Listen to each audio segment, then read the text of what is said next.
Metabo HPT came out with probably the coolest inflator that I've seen on the market.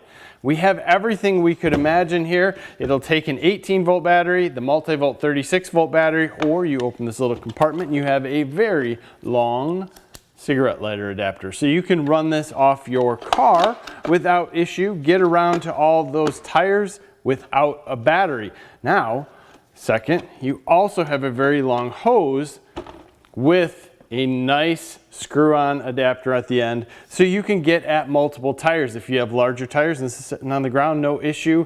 Tons of hose. I think that is something that should be offered on most others. Also, all of this stores away nice and is easy to use.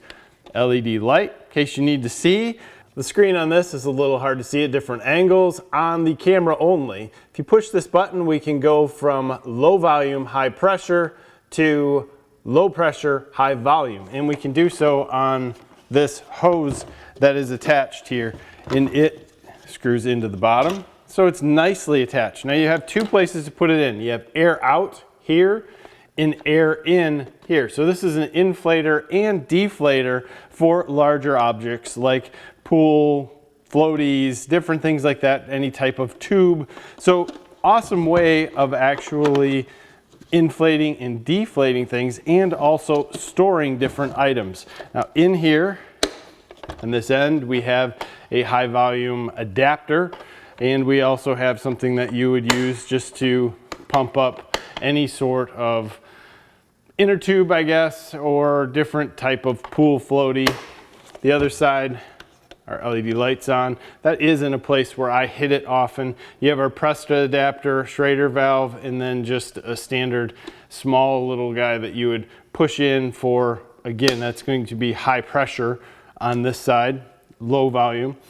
Very nice, in my opinion, because you have versatility. Unfortunately, the camera takes away from this screen significantly. We do have our battery meter that's up here, target PSI. Now what I have here is a rim that is usually hard to screw this stuff into. You could hear it go. And it's nice because this connection is longer, so you can get into these tighter places, especially if you have an off-road rim.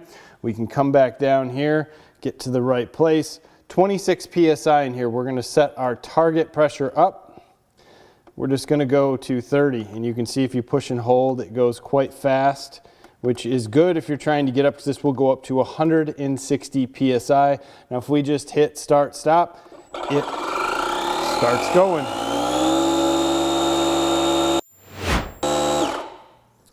So we have the metric equivalent to a 35-inch tire, meaning it's a little bit smaller than a 35 12.5, and it took us a minute and 20 seconds to go 4 PSI. We'll run that same test on this side of the Jeep, but we are going to run it with an actual clock instead of me watching the film.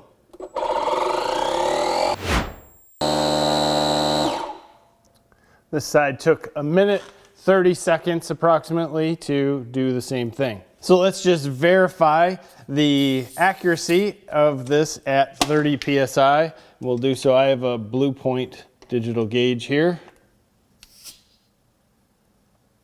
31. So we are off by 1 PSI if this is correct. Checking the first tire that we did, 30.8. So again, off approximately 1 PSI.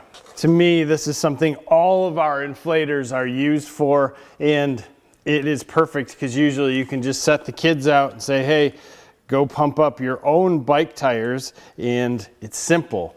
These are completely flat. This should take very little time. These are 40 to 65 PSI tires. We're just gonna go to 40.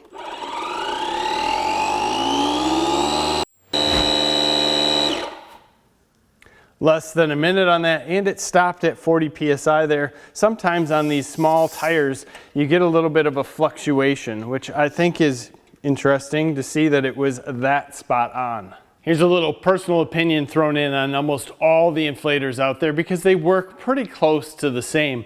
This guy will go up to 160 PSI, but what most people will not talk about is that after 5 minutes, this needs a 10-minute cool down. These hoses get extremely hot quickly, especially at higher PSI. My personal opinion, I would use this on 3/4 ton, 1 ton trucks.